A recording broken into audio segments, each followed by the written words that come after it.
आप सभी व्यूअर को मेरा नमस्कार, आदाब एवं सत श्री अकाल। मैं डॉक्टर विजय वर्मा और आप देख रहे हैं आपका अपना चैनल बेट हेल्थ केयर।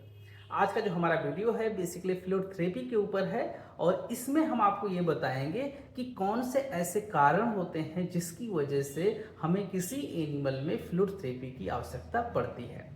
तो इसमें बेसिकली 3 कारण होते हैं। पहला कारण क्या होता है, अगर किसी एनिमल में वाटर की कमी हो जाती है, मतलब पानी की कमी हो जाती है, मतलब वो एनिमल डिहाइड्रेट हो जाता है, तब उसमें फ्लूइड थेरेपी की आवश्यकता पड़ती है।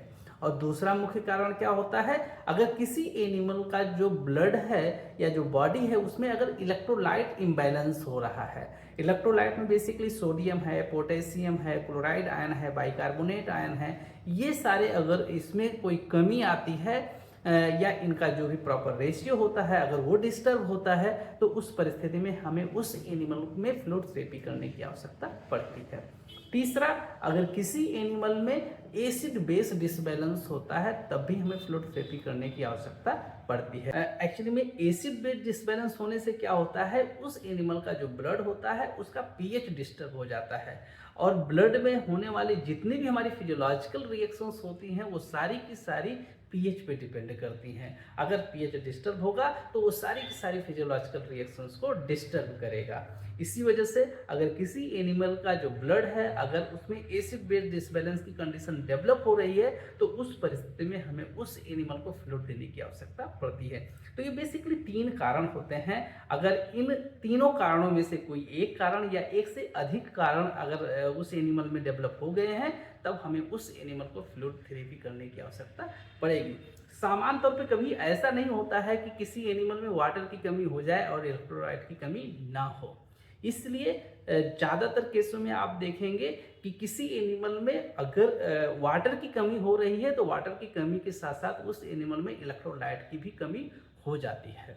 और अगर इलेक्ट्रोलाइट बहुत ज़्यादा डिस्टर्ब हो जाता है तो उस परिस्थिति में हमारा एसिड बेस डिसबैलेंस हो जाता है। एक्चुअली में फील्ड कंडीशंस में कोई भी टेस्ट अवेलेबल नहीं होता है जिसको करा करके हम एग्जैक्ट कंडीशंस को जान पाएं। तो इस परिस्थिति में हम क्या करते हैं कि उस एनिमल का जो ओनर होता है उससे हिस्ट्री लेते हैं, उस एनिमल को एग्जामिन करते हैं, उसके साइन और सिम्टम्स देखते हैं और उसके बेसिस पे हम अपना टेंटेटिव डायग्नोसिस बनाते हैं कि एक्चुअल में इस एनिमल में किसकी कमी ज़्यादा है, मतलब वाटर की कमी ज़्यादा है या इलेक्ट्रोलाइट की कमी ज़्यादा है या एसिड बेस इम्बैलेंस की कंडीशन डेवलप हो रही है।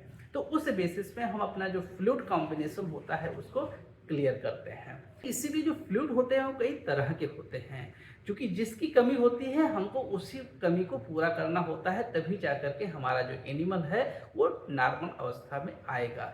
इसीलिए आप देखते होंगे जो फ्लूइड होते हैं कई तरीके के बनाए जाते हैं, जैसे डीएनएस होता है, एनएस होता है, आरएल होता है, D5 है, D10 है, D25 है। इसके अलावा आप देखते होंगे कि कुछ कंपनियां कई सारे फ्लूइड को एक साथ मिक्स करके एक प्रॉपर प्रोपोर्शन से डेवलप करती हैं, जिसमें रिंटोज आता है, इंटालाइट आता है। तो ये सारी फ्लूइड हैं जो अलग अलग सिचुएशंस में हमें अपने एनिमल को देने पड़ते हैं। तो इस तरीके से फील्ड कंडीशन में किसी भी एनिमल की जो सिचुएशन होती है उस सिचुएशन के अनुसार हमें फ्लूइड को सिलेक्ट करना पड़ता है।